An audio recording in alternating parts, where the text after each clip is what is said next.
can't do that. I will do whatever I have to do. Not for me, for Faye, for our child. You are a highly valued member of this hospital staff. And you are right. After everything you've been through, the least you deserve is a fair hearing. I will consider your theory. I just need one thing from you. Name it. I need the name of one other person in this hospital to back up your theory. Just one name. I'll leave you to close the placentas in a bucket. Well done, Tanya. That was very good work. Excellent. I'm just glad we were able to help them both. Mr. Holby, Oh, no, I'm fine. Just a little bit tired, that's all. Elliot, I need to talk to you.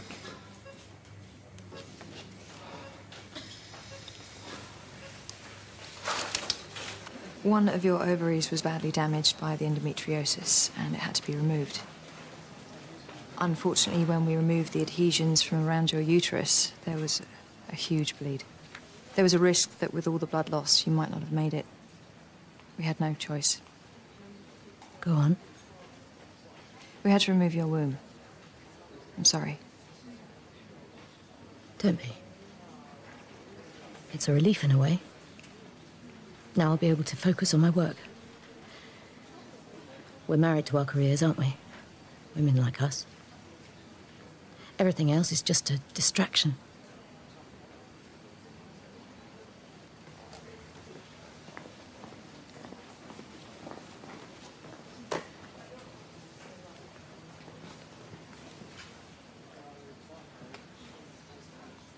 Can I ask, have you read Mr. Burns' latest report? I've had a quick look, but to be honest, I haven't had a chance to read it in any sort of depth. But you are acquainted with the gist of his argument? Joseph talked me through it, yes.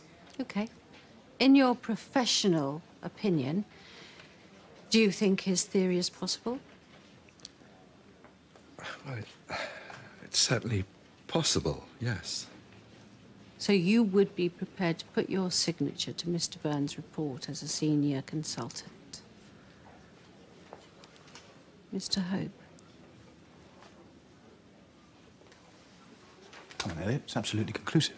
Lauren Minster was asked to give potassium infusion to Chantal Tanner. Chantal and Archie Renai to you at the exact same time. Clearly, Lauren got the drugs mixed up. Joseph, you can't go throwing accusations around like that without proof. Oh, I have the proof right here. It's in the report.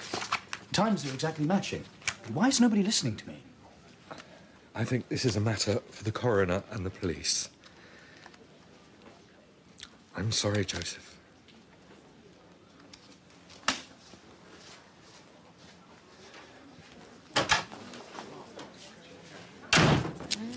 Well, losing never tasted so good. How does it feel to be the winner? Great. Oi!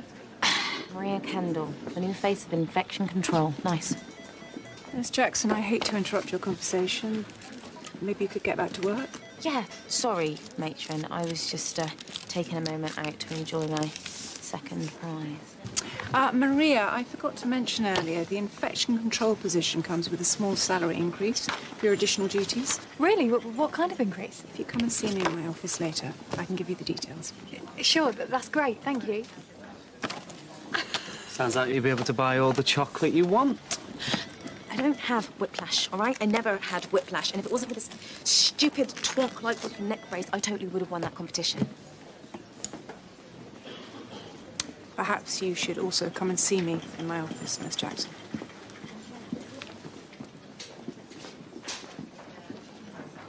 I was more than happy to step in for Mr. Byrne, and it didn't affect his work in any way. I'm sure we both wish that were true. I'm afraid I heard about the warfarin incident. That was a simple misunderstanding. The patient could have died. Yes. You know, I'm not quite sure how to play this one. The thought of suspending Mr. Byrne is absolutely unthinkable to me. I should hope so. But what if next time... There won't be a next time. This was an isolated incident. Mr. Byrne is a highly capable and professional surgeon. But even you must appreciate there are certain things beyond my control. What are you saying? Well, of course, I will continue to help him in any way I can. But, I mean, something's got to give here. I hate to burden you with even more responsibility, but you seem to be the best chance of getting through to him. If there's anything I can do, just let me know. Mm.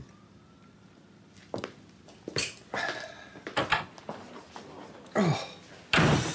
No. Oh, come on.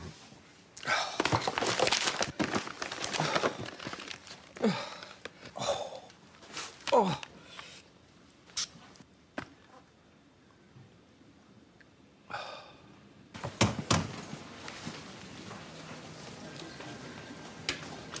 No more tests. I just wanted to say how sorry I am. Why? You got what you needed. The points for your portfolio. Don't tell me you missed my big moment after all that grovelling. A friend of mine was upset. I'm disappointed in you. I thought you had the killer instinct. Oh, maybe I'm not as ambitious as I thought I was. You're very lucky. Look, I'm sure eating's the last thing on your mind right now, but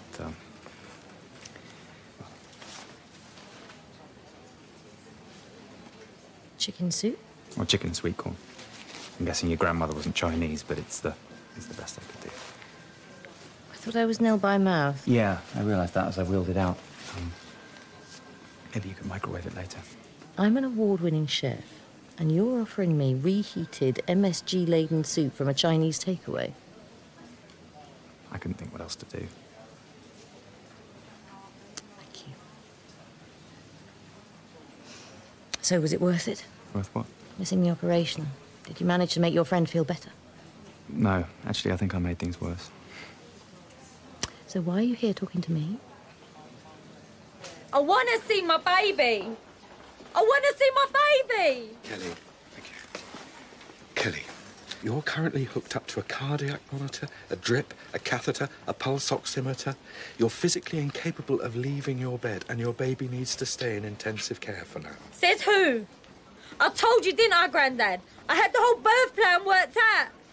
I was going to give it a perfect start in life, but you had to go and ruin it. She'll probably be traumatised for life now. You listen to me, young lady. We have just spent 3 long hours saving not just your life, but the life of your baby. Do you know how difficult those procedures are? In other countries, you and your baby would have just bled to death on a table. But here, you get world-class treatment while we have to pussyfoot around you, treating you with kid gloves. And this is the thanks we get for it? You should be completely ashamed of yourself. Look, I didn't... Your baby is incredibly lucky he's alive. Don't you ever take that for granted.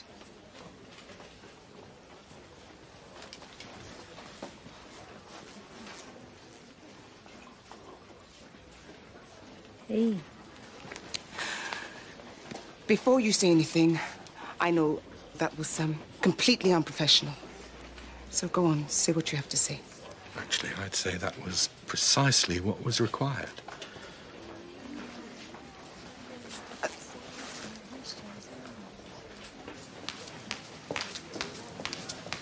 You think you could just shove this under my locker door and I'll roll over and forgive you? Well, I was kind of hoping, I'll be honest.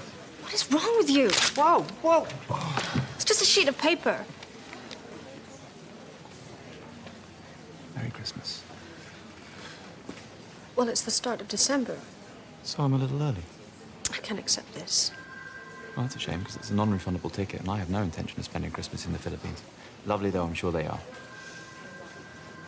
Well, I'm gonna have to pay you back. You don't have to, really. Thank you. What are friends for? So what we are? Well, I hope so. I saw you talking to Ms. Marzoni just now. How is she? I think she's coming to terms with things. Well, it can't be easy for her. Anyway, it occurs to me that, technically speaking, even though you were behind glass, you did observe Miss Marzoni's operation this afternoon. Right. So I have to reluctantly concede that you've earned your 20 points. Really? But if I ever decide to invite you into one of my operations again, I suggest you make damn sure you get there on time.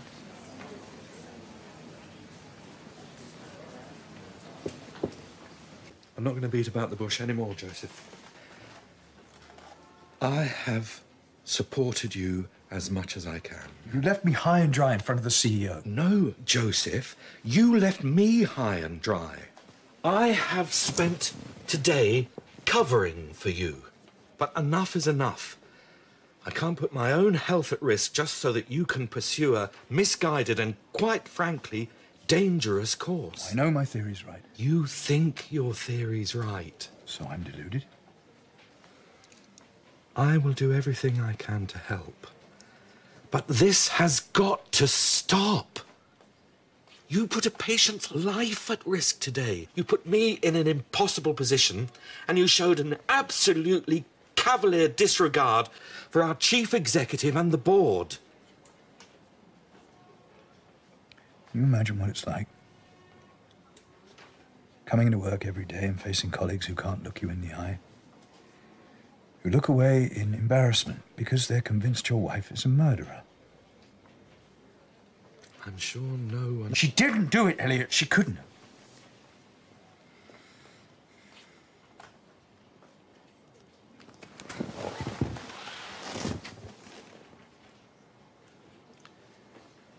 Joseph, you need to forget about this potassium business. Go home to your wife. Tell her how you're feeling. Be honest with her. But please, Joseph.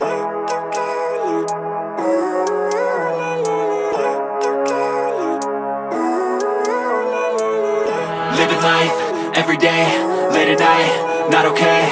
All I want, and I pray, all I need are some better days. Fuck me, I'm looking in the mirror, so foggy, but I've never seen clearer. I don't really think anyone can save me, and honestly I'm not really sure I want saving. I like to be my own worst enemy. There's no risk if you don't try at anything, so I'ma just keep buying everything. See you in the next life, have to be a better me. I don't think that my head's on straight, gotta flip it and grip it and go and get an x-ray.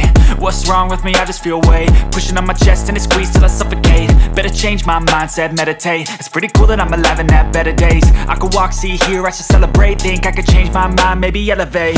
Living life, every day, late at night, not okay. All I want, and I pray, all I need are some better days. Yeah, all I need are some better days. Cause all I want, and I pray, I believe in the better days. I'm kinda stuck between a rock and a hard place. Do I work hard or live at my pace? You're only young once, yeah that's all great, but I also want a future where I'm okay. Living life is doing lots of cocaine. Wait no, it's living with no shame. Wait no, it's sleeping in on Sundays. I guess it's different for each of us and that's okay. Well I just wanna be happy, how to get there? Glad that you asked me. I think it's different for everyone. Some of us need work, others need fun. Some of us need purpose to overcome. But try to do what you love when it's said and done. Cause there's so many differences in each of us. Trust your gut, it can show you what you want. Living life, every day, late at night, not okay. All I want, and I pray, all I need are some better days. Yeah.